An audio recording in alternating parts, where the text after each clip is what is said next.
You spoke of people being rich and very, very rich. It seems to me there's a difference between being rich and being wealthy. I assume you consider yourself to be both. Which is the more important to you? Well, I think we may ask you to define, I don't want to sound like President Clinton here too much, but we may ask you, if you'd really define the rich and wealthy so that I get the distinction, then I think we can give you a better answer on it. Well, in my mind, being rich is having an awful lot of money. Mm-hmm. Being very, very rich is having even more.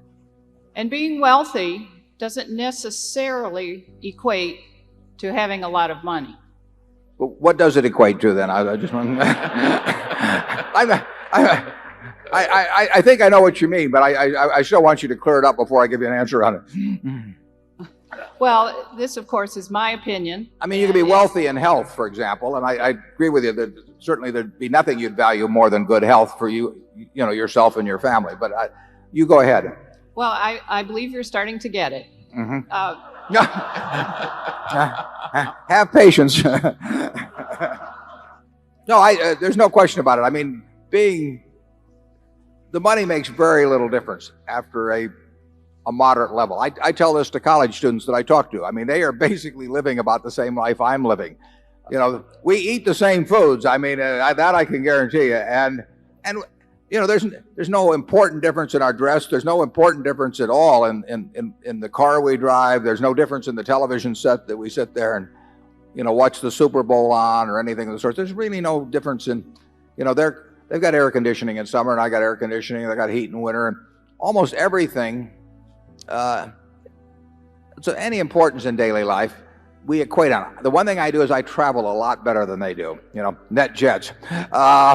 So the travel I do a lot easier than they do. Everything else in their lives, it just, I'll switch places anytime. It doesn't make any difference.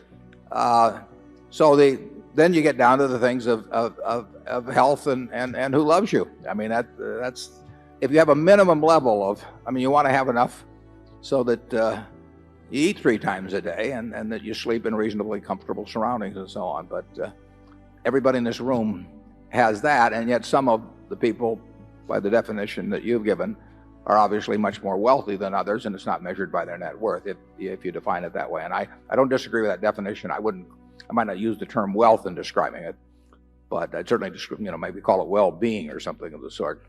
Charlie? Sure, there are a lot of things in life way more important than wealth. All that said, some people do get confused. I play golf with a man. He says, "What good is health? You can't buy money with it." Did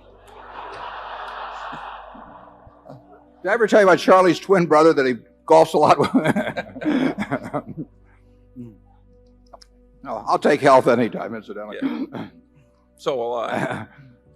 No, the important thing, even in your work, is to an extreme extent, it seems to me, is who you do it with. I mean, you can have, if you're going to spend 8 hours a day working, the most important thing isn't how much money you make. It's how you feel during those 8 hours in terms of the people you're interacting with and how interesting what you're doing is and all of that. Well, I consider myself incredibly lucky in that respect. I can't think of anything I'd rather do, and I can't think of any group of people I'd rather do it with. And if you asked me to trade away a very significant percentage of my net worth, either for some extra years or being able to do during those years what I want to do, I'd do it in a second.